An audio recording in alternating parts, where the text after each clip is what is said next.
this movie treats the monsters, particularly Godzilla, but it treats the monsters with a sense of reverence and awe that they really are this special godlike entity that we don't even belong. No, it's not our world anymore. Once they show up, it's like, oh, we shouldn't be here. Yeah, because there's a line from Serizawa at one point in the movie, played by Ken Watanabe. Our great hubris, man or humans' great hubris is that we think we control nature and it's not the other way around. If nature's going to rebel, if nature's going to do something extreme, we really can't do anything about it. Like, it is just a force. It's not really about people versus Godzilla. It's about the monsters. And it's not until we accept and we say, let them fight, that we are like, okay, this is really what the movie is. Like, we're just lucky if we survive. For the longest time, whenever we see monsters, it's from the perspective of a human being. Usually Aaron Taylor Johnson, but sometimes it's other people. One of my favorite shots of the whole movie is when Godzilla first appears in Hawaii. We don't see him yet. We've just seen sort of the tidal wave, and some soldiers shoot up some flares, and you just see part of a knee going past the building, and it fills the screen. You can't see anything. Or even the perspective of people in the airport, so you could see the Mewtwo's or whatever in the background.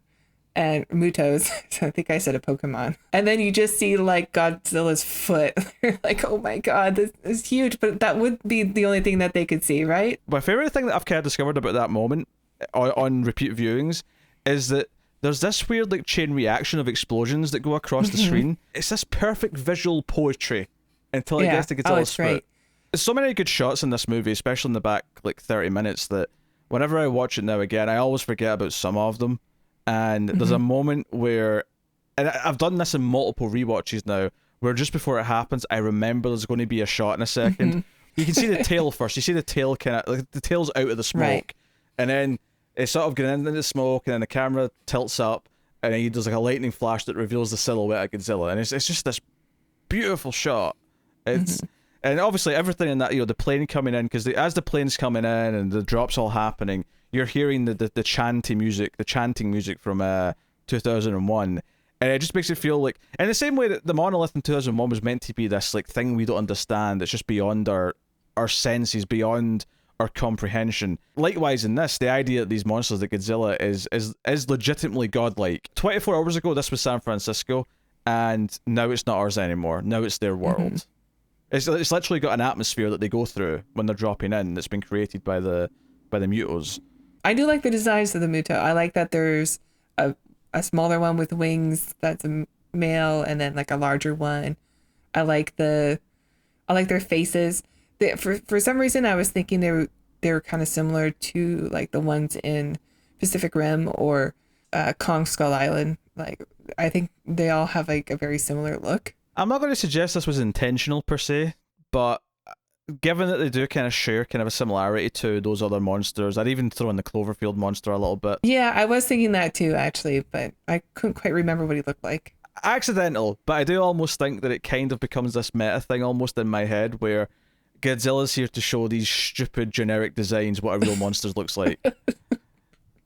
And I'm not saying that Edwards intentionally was doing that, because I don't think a director would say, I'm going to have generic monster designs for these villains because I want them to be the plain thing that every movie's doing in the last 5 years. They look a little bit like the Starship Troopers aliens, but I think that's mostly because they look insectoid. They're just hard armored, shelled. Actually, what do you think of? Do you think Godzilla looks good? Do you like the design of Godzilla in this movie? I love him. He looks like he could have a giant person inside of him operating the suit, honestly. But I like it. I know he's a thick boy, and there was some criticism from Japan about that, but I love it. I think he looks incredible. This is the best he's ever looked, in my opinion.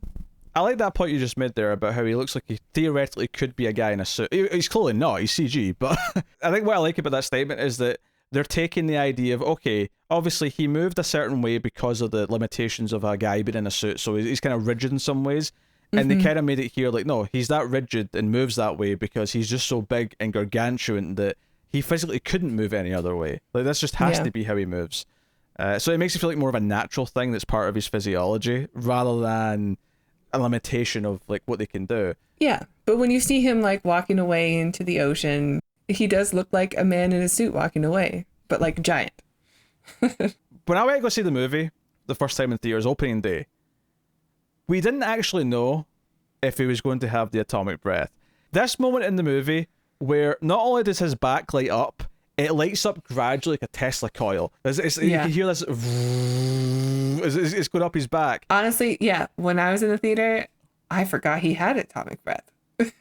This moment happens and you go, oh yeah. But I think what makes it perfect, what I love about it when he uses it here, is that when he actually goes to use it, his chest actually sort of like builds. It's like he's about to expel a big deep breath. The body language, the chest and stomach movement actually kind of correlates to, because it never mattered before, no one cared. Like Godzilla just had his atomic breath, but they actually put thought into, okay, how would his like body react and move as he's doing it?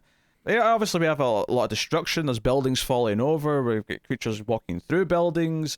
Edwards does that trick a couple of times where someone will go into a door and then just the back of the building will be missing, because it happens a couple of times very close together. It happens in Vegas, but it happens at the site where they were keeping like the cocoon. I like the first one especially because the first one especially, it's like a storage dump for like radiated material right in the middle of the desert. And they're going to this hallway, and because no one's been down here in decades, they're wiping like, thick dirt off the little windows.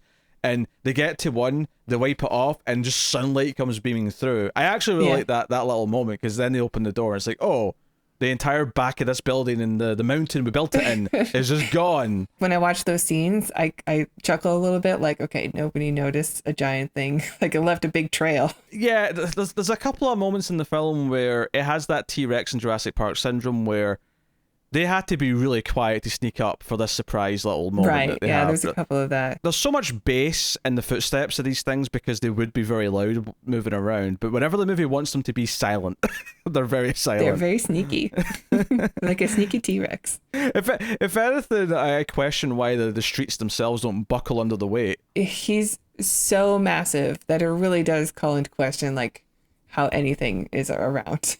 Like, just the vibrations from the steps should like cause buildings to collapse all around him.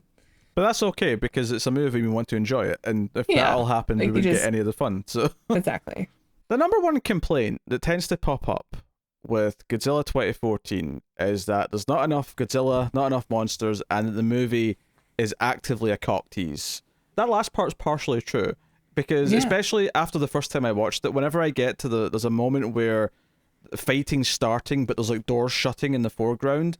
And this is the second time it's kind of cut away from like the start of a fight. That I laugh every time I get to that shot now. I maniacally laugh because I think it's funny that I know so many people are pissed off at this moment. I've definitely heard that complaint a lot. But I think that it is what makes the movie worth the 2 hours runtime. Like, because we just keep getting these little glimpses of the monsters. And then when we finally get to see them, it's just such a release. Like, yes, this is what I've been waiting for. There's a wonderful scene that kind of epitomizes how it's like how frustrating it could be, but in a good way. It's the scene on the bus, so the perspective of the kids, and they're all looking at the ocean and looking at all the ships and stuff because they're looking for Godzilla. And I found myself like leaning into the screen like, do I see him? Do I see him? And then boom, bird. You're so like, where is he? Like the whole movie, you're just like searching for him. Then it is a moment for like a jump scare, which maybe is silly, but I thought it was kind of a cute moment because everyone knows since we've only gotten little bits of Godzilla that we're going to be like looking very carefully to what we can see. I think, if you're going to compare Godzilla 2014 to the original Godzilla, obviously it's not the important monumental film that had something very serious to say.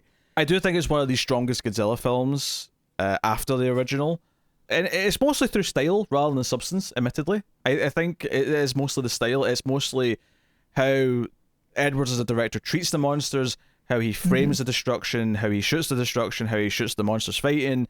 I think is one that's going to age really, really well. I know people like are mixed about it, but I think once the anticipation and the of what is this new movie going to be, and once that all the Bryan Cranston stuff is out of the way, when people revisit it in the future, they're going to be like, oh, this is a spectacular film.